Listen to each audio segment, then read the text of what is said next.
Hello, everyone, and welcome to the Jeffrey Epstein Show. I'm your host, Bobbycapucci, and this is Daily Drop number 137. We are exactly 1 week away from the Santa Fe trip. I could not be more excited either. I was bummed when I had to postpone it at first, but I'm glad that I did. Everything works out in the end because I have an actual game plan when I hit the ground now. I have several people that I'm meeting with face to face. I have several trees that need to be shook. I have several different places to visit. So things are going to be very exciting, folks, and I can't wait to share with you everything that I find. So I'll be broadcasting podcasts, obviously. I'll be doing a couple of live broadcasts while I'm there. That's definitely in the plans. I'm compiling some video while I'm there. I'm going to do a short documentary about my trip. I'll start filming when I leave for the airport from Las Vegas, and I'll film, sporadically throughout the whole entire thing. Obviously, when I go to Zorro Ranch, I'll be filming that whole journey, that whole trip. And we'll see what happens, right? What can happen? What's the worst that can happen? They tell me to kick rocks and beat it. Well, then I'll stand on the public road and I'll broadcast right from the road, sitting in my car. So either way, we're going to Zorro Ranch and we're going to talk to some people if they'll talk to us at the ranch. If not, that's fine. I have other sources outside of that set up to talk with that are going to add some context and put some meat on the bone. And look, I can't wait to get down there. I'm counting down the days. My girlfriend is tired of me talking about Santa Fe at this point. I'm telling her all sorts of facts about the city. I'm at the point where I'm ready to go check out a Los Hermanos chicken place where Gus Fringe from Breaking Bad was at. I'm completely immersed right now in Santa Fe and the Albuquerque area. So I'm really excited to share with you what I find when I get down there. And I just thought that I'd give you guys a quick update on what's going on before we jump into our article. And our article tonight, our article is of course about Prince Andrew tonight. With his birthday and all, you didn't think I was going to let the occasion pass by without giving him a proper birthday present, did you? Come on, we all know that the Prince of Nothing, the Prince of Buffoons, the Disgrace is one of my favorite people, right? We all know how I feel about this doddering fool. Well, we're going to light him up again tonight. We have a great article from the Daily Mail, and the headline is Prince Andrew's sorrowful 60th. There'll be no palace celebration or fanfare for the fallen royal after Epstein scandal cost him his job, his official role, and even his promotion to admiral. Haha, guess what, you big dumbass? You don't deserve a big party, all right? I hope that you're sitting around right now, all of you. You're sitting around in like your robes or whatever it is you royals sit around in, and all that you're served is McDonald's. How about a couple of Big Macs? The Queen was at her most relaxed, casually dressed in a red twin set, her smile for the camera displaying a happy monarch at peace with life. Click, click. Taking the pictures was her son Andrew. The occasion, her 60th birthday. Before I go further, first, I want to just give credit to the authors of the article. Richard Kay and Jeffrey Levy for the Daily Mail wrote this article.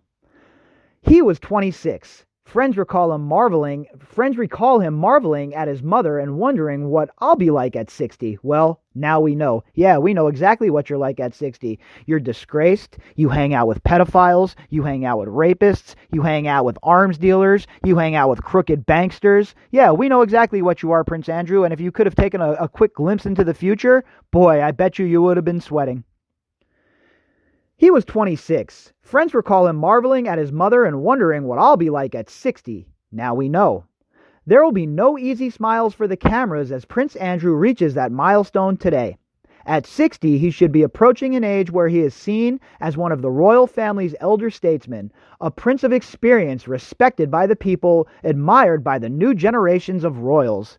None of that's occurring, right? We all know how Meghan Markle feels about him. We all know that she thinks he's a sick, slimy, smarmy bastard. We know that. And why would any of these other kids royals want their kids around him or anyone around him at this point?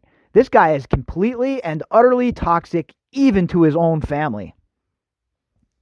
Instead, he faces a future of doubt, even as he walks his daughter Beatrice up the aisle in the Chapel Royal at St. James Palace at the end of May. The congregation's curious eyes will be as much on him as on the bride.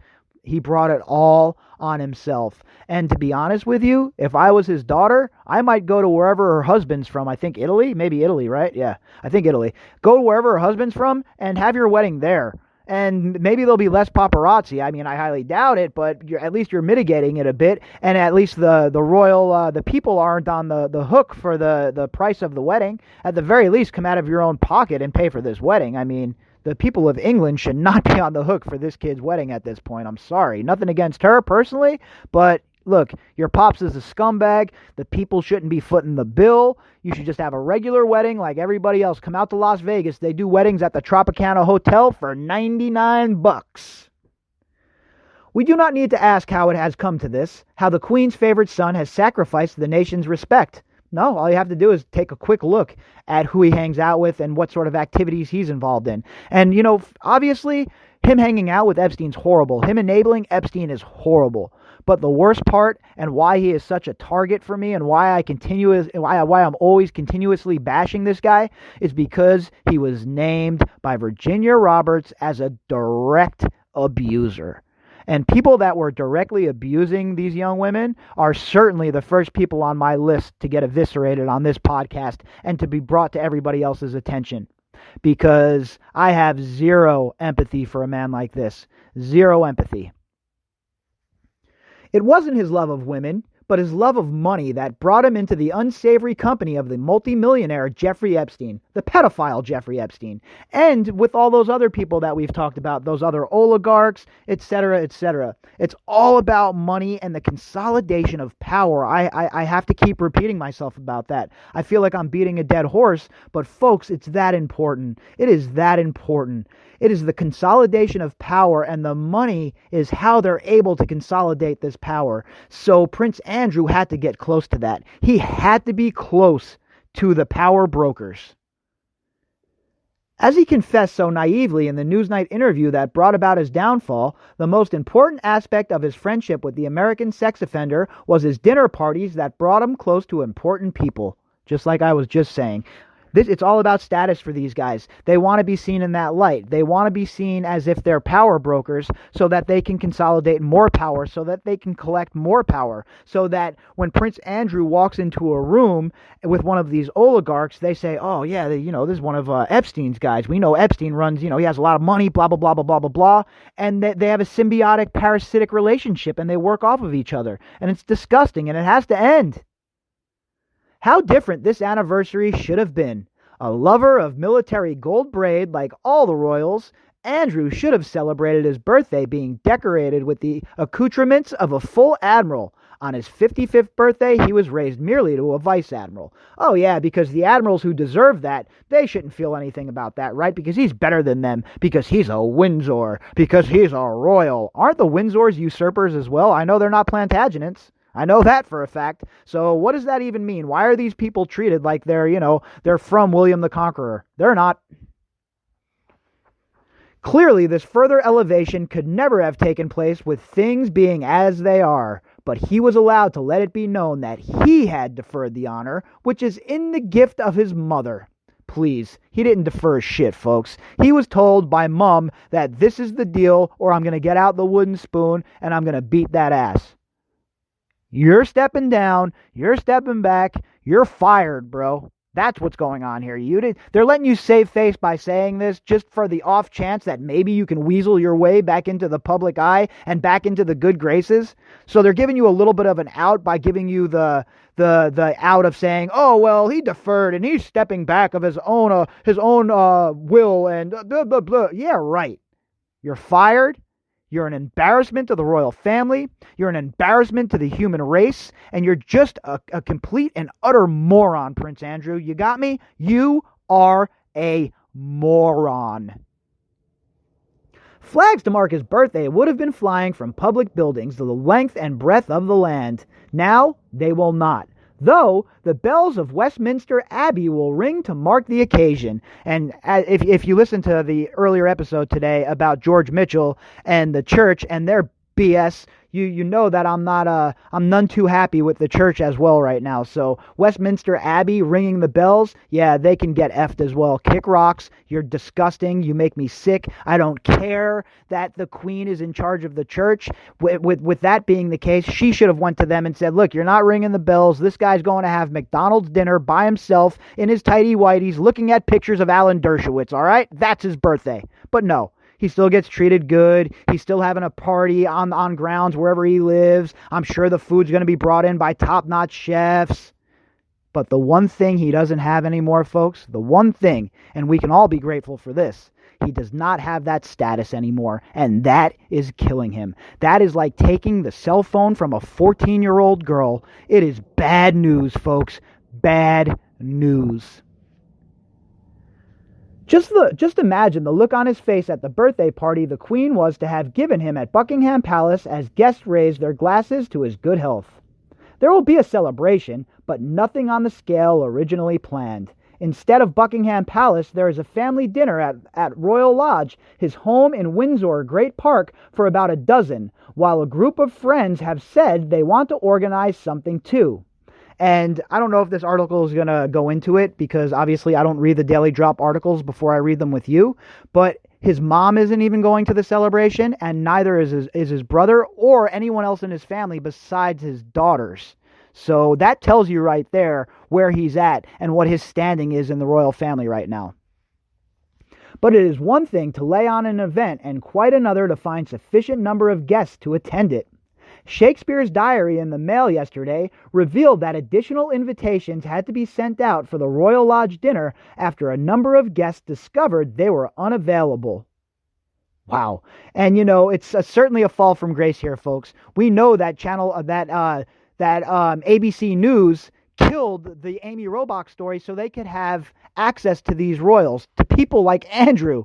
And now the royals can't even find enough people to come to fill out Andrew's seating arrangement for his birthday. So we take some heart in that, folks. Definitely, the wheels of justice are slow, but the wheels of justice certainly are turning. So what people will be thinking of Prince Andrew on his 60th birthday is, where does he go from here? Hopefully straight to prison, in my opinion. His withdrawal from public life couldn't have come at a worse time for the royals, with Harry and Meghan now decidedly off the scene. Good for them. Again, I don't know anything about the royals for the most part. Modern day royals, I should say. But Harry and Meghan, if they want to come to America and live the American dream, more power to them. They want to go live in Canada and not be around these royals and not have to deal with Andrew and all this other nonsense. More power to them. Why should they have to stay in England? They should be able to do whatever they want. Your archaic monarchy is weird. But few believe this will hasten his return to formal duties. He could be out of circulation for years, is the view of one senior figure. So long as Epstein's name is in the air, Andrew will be associated with him. Well, guess what? Breaking news and bad news for you, Prince Chump, Prince Jackass, Prince Punkass. Your name and Epstein's name will never be out of the air. It will always be in the air. Until justice is served, my big fat yap is going to be running right here on this podcast. And there's thousands and thousands and thousands of others just like me. We are legion. He will, of course, lean on Fergie, the ex-wife from whom he has never truly parted and who has always been happy to lean on him. You mean the lady who wrote a children's book? The lady that was also great friends with Jeffrey Epstein? You mean the lady who accepted money from Jeffrey Epstein to clear out some of her debts? That same lady? Of course they're going to roll together. Fellow travelers and all. At the official function he has attended, a dinner to mark Chinese New Year hosted by China's ambassador at his official residence, Fergie accompanied him. That evening apart, he has spent most of his time in Royal Lodge. To add to his woes, the weather has been so wet that he has hardly been able to expel his frustrations on the golf course. Oh, the misery, the tragedy of it. He can't play golf. What is he going to do? Oh, poor Prince Andrew can't go swing his golf club around. How terrible. Maybe he should go out in the rain during a storm, and maybe, just maybe, a stray bolt of lightning will zap his ass. Not that he particularly wishes to be seen. We call it being in the bunker, says one of his circle. His main priority is protecting the children. Well, again, I will not get on the wagon of breaking the children's chops. I'm not that kind of person. I don't roll that way. I would go absolutely crazy if I had kids and somebody brought them into a conversation. The sins of the father are not the sins of the child. But at the end of the day, you can't expect people to not ask questions. You can't expect people to respect your privacy because you're with your children. And I don't think people should respect his privacy, even if he is with his children. What I mean, though, is not make his children the centerpiece of the story, right? If there's a part of the story where it's, it adds context or it's important to talk about them, then that's fine. But I just don't think making them the center of the story is a good idea. So I don't agree with that with anyone's kids, to be honest with you, politicians in the States especially. Meanwhile, it is deeply ironic that a sparkling new property now stands on the site of Sunninghill Park, the former marital home given to him and Fergie by the Queen as a wedding present, and where they lived when Beatrice and her sister Eugenie were small. If ever a deal was the precursor to Andrew's troubles, it was the curious case of the £15 million that Kazakhstan oligarch Timur Kolabayev paid him for it when his asking price was only £12 million. Again, this is what I'm talking about the shady characters, the oligarchs, and the arms dealers, and the general scumbags that Prince Andrew has always associated with in his lust for power and his lust for consolidation of that power. But then, these were the kind of people with whom Andrew spent so much of his time. The sale enabled him to buy a £13 million skiing chalet in Verbier in the Swiss Alps. That was registered at his and his ex-wife's joint names. Usually he would have been there by now, but Verbier, I don't know, I can't speak French or whatever language it is. Verbier is a place where one is seen and inevitably photographed by the paparazzi.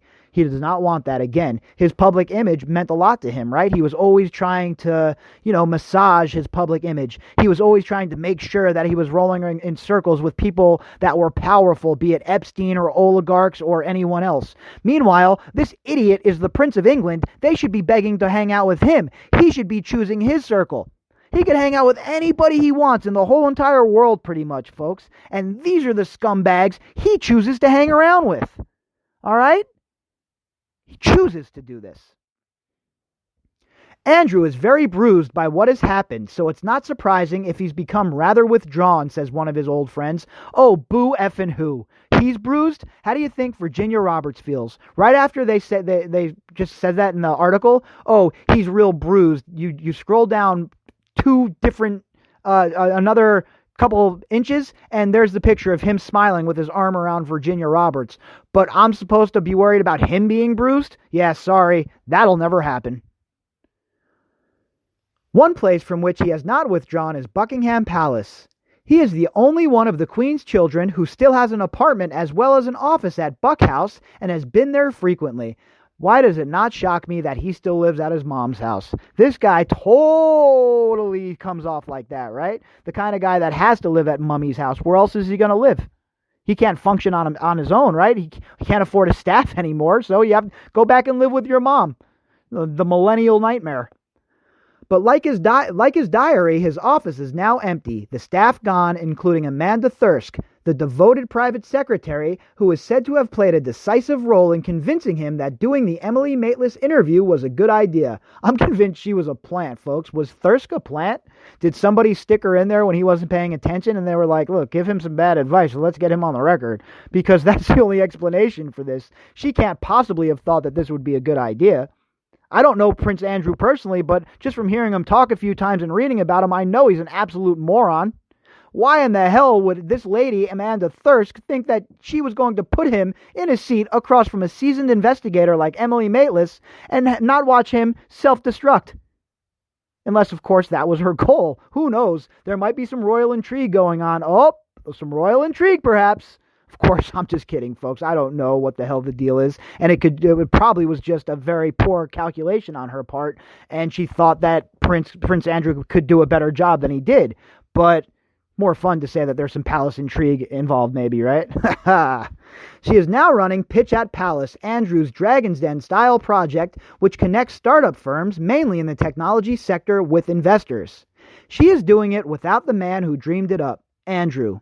Even his name has been deleted from the homepage of its website. Pitch, according to one senior palace figure, has a neat invention that created the impression that he was still a trade envoy for Britain, a vehicle for him traveling the world. And, of course, it all showed up in the court circular, which made him look busy. Well, he has to justify why the English people are paying him all this money, right? He has to justify why he's getting all of these pounds to go around and hang out with Epstein and be involved in trafficking rings while he's supposed to be representing the people of England. He has to get it in, right? In many ways, Pitch replaced his much-loved role as an international trade envoy, which he lost in 2011. The line between his official position and his private interests were in danger of becoming blurred, and the Epstein scandal sealed his fate. What is now also certain is that Andrew will never realize his dream of getting Pitch into the U.S. Yeah, please come to the United States, Prince Andrew. If you come to the United States, I'd love to know where you are. I'm going to show up for a citizen's arrest if you come to the United States. Me, in all my glory and all my shenanigans, I'm showing up for a citizen's arrest, so you better not come here. So the future does look rather bleak for the Duke of York, though for how long, no one knows. Who would have imagined such a scenario when the prince was growing up? After all, he was a boy who actually enjoyed school days at Gordonston, which Prince Charles hated so much he famously dubbed it Colditz and Kilts. Oh, that's a slick name. I don't even know what the hell that means, Colditz and Kilts. I'm guessing that Gordonston is in Scotland. Is that why he's bringing up kilts? I don't know, whatever. By 20, Andrew had already been in the Navy, a year at the start of a distinguished career, the highlight of which was his service as a helicopter pilot during the Falklands War, flying dangerous decoy missions, luring Argentine missiles away from the fleet. Argentine missiles, huh? Oh yeah, they're talking about Argentine, like the Argentinian army had like cruise missiles and ballistic missiles, and Andrew was out there like he was, what's his name? The Airwolf. Remember Airwolf from the 80s, the helicopter guy? He was out there like he was Airwolf, ducking and dodging and making sure no missiles hit the rest of the fleet. Meanwhile, he was getting shot at probably by revolvers. Oh, give me a break with this guy. At 30, he was about to become a father for the second time after 4 years of marriage to the former Sarah Ferguson. At 40, he was being given a landmark birthday party by the Queen at Windsor Castle, at which the guests included Ghislaine Maxwell, who was accompanied by a certain Jeffrey Epstein. Isn't that nice? A relationship that spans decades. Never mind the fact that him and Ghislaine Maxwell have been friends for a lot longer than the public even knows about, all right? Not only the fact that they go way back and they're thick as thieves, but for 20 years at least, okay? 20 years at least. This scumbag was friends with Epstein. This scumbag was involved in Epstein's trafficking ring. This scumbag looked the other way while Jeffrey Epstein went on his reign of terror. His marriage having ended in 1996, he was said to be going through a midlife crisis, dating a series of pretty girls and visiting nightclubs. Within a year of his 40th, he had left the Navy with the rank of commander and before long had eagerly taken up the offer to be a trade envoy for Britain. And again, look, I have no problem with a guy going through a midlife crisis. Look, you're 40 years old, you break up with your wife, you want to go to the club, you want to meet girls, you want to meet chicks. That's great, man. Do whatever you want. But make sure it's consenting adults. Is that too much to ask? Is that too hard of a task to make sure that they're of age and they consent? I mean, really? 10 years later, at 50, he was about to lose his trade role, and Fergie was back living with him at the Queen Mother's former home, Royal Lodge, which he had inherited and refurbished. So far, so good. Now, as he turned 60, Fergie remains under his roof, and Epstein, though dead, remains a constant reminder of his lack of judgment. As will public perception of the infamous photograph allegedly showing the prince with one of Epstein's victims, Virginia Roberts. Andrew denies any wrongdoing. One is entitled to wonder whether Prince Andrew will ever come to see his association with Epstein, who killed himself, allegedly, in a New York prison last summer, in that light. Unlike his elder brother, Charles, Andrew is not a man of introspection. He does things and then thinks about it afterwards, says a courtier. After his life, of course, all his life, of course, Andrew has known that he occupies a special place in his mother's affections. And again, that's a big problem. He's been enabled by his mother, folks. The queen, and I'm sure she's an okay lady, right? I don't want to bag on the queen. I don't want to drag her through the mud or anything like that. But the fact of the matter is, she enabled this behavior. She should have been smacking the shit out of this kid with a wooden spoon. You know, this kid was running around like a jackass in the castle, the palace. You know, he was running around acting like a fool. Somebody should have beat his ass. That's what should have happened when he was a kid. Unlike Charles and Anne, who were born when she was still Princess Elizabeth, Andrew was the son who came along when the Queen had reigned for the best part of a decade. He was named after his paternal grandfather, the dissolute gambler Prince Andrew of Greece, who saw little of his son Prince Philip and died penniless on the French Riviera. Sounds like the typical story of a lot of people I ran into while I was working in the sports book here in Las Vegas. If you're a gambler, look, a little bit of advice, okay? The house is always going to win. You're not going to win. So if you want to gamble, make sure you're just doing it for fun. The Queen knew the ropes by then and was able to give him all the time that Charles says he didn't get, says a former court patron. She so loved looking after him, she even curtailed her foreign travel. At bath time, she put on an apron and bathed him, and she would rock him to sleep. At Windsor Castle, he was allowed to race his bicycle down its wide corridors and play skittles along them while his mother dealt with her red boxes of government paper. Like I said, folks, again, I didn't read this article yet, but I knew this dude was running around as a kid causing all sorts of holy hell. This kid was definitely causing all kinds of trouble. And his mom should have been beating the shit out of him. I know he's a royal and blah, blah, blah, blah, blah, blah, blah. And I know that might not be the way to do things these days or whatever. But I'll tell you what, a good couple of cracks with a wooden spoon, that served me well. I'll go a step further, okay? I was such a terrorist, my parents should have beat me more. On Saturdays, at tea time, he would sit with his parents. Charles and Anne were away at school, watching the BBC's Grandstand sports program on television. I'm surprised that he wasn't watching Jimmy Savile. Such maternal closeness has never changed, says a former lady-in-waiting. The Queen always forgave him when he was a child, and his blunders when he was older. They are just as close today as they ever were.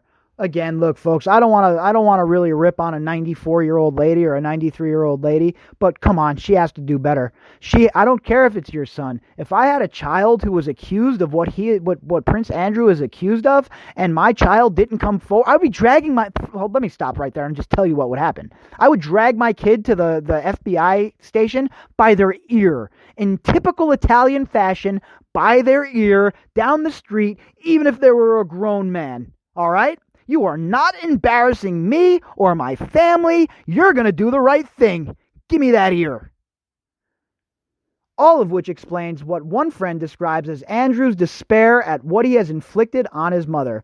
Well, you know what? At least he's showing some empathy for somebody. He's certainly not showing empathy for the victims. He's certainly not showing empathy for the survivors. So at least he's showing empathy for someone. The greatest shame on his 60th birthday stems from the certain knowledge that, whatever his shortcomings, his mother will always forgive him. Yeah, that is pretty sad, but again, I'm not a mother. I'm not even a parent, right? So I can't really, I'm not gonna blast her too much for all of this, for what Andrew has done, but what I will say is she needs to be more firm with him, and I don't care if he's your favorite son. Like I said, drag him by the ear to the FBI. And if he has nothing to hide, moms, well, let him talk to the authorities, right? Let him talk to the only people that can clear his name are the people that he's not talking to. So until he speaks with the authorities, until everything is laid out on the table, then Prince Andrew is going to live a life of shame, he's going to live a life of scorn, and he's going to live a life of scrutiny. And guess what? He made this bed, so he has to lie in it, and no matter what his mom says, no matter what anybody says, the prince is no longer welcome in any sort of polite society. And his birthday party today tells that tale in full. They couldn't even get the B team to come out, folks. His mom's not going. His dad's not going. His brothers, his nephews, his nieces, etc. Nobody wants to be around this toxic dork. All right? He's done. He's finished. As far as the public goes, he is finished, but it's not good enough. Oh, it's nice to see him twist in the wind. Oh, it's nice to see that, right? Definitely nice to see that. But it is not enough. He must talk to the authorities, and if he is found guilty of what he is accused of doing, then he must pay a very, very severe price. They must all pay a very severe price. All right, folks, if you'd like to contact me, you can do that at Bobbycapucci at protonmail.com. That's BOBBYCAPUCCI at protonmail.com. Also, if you enjoy our content and you want to help support the podcast, you can click on the GoFundMe link that is inside of that description box. I'll be back tomorrow with a morning update and the usual daily drop. Hope everybody had a great night, and I will speak to you in the morning.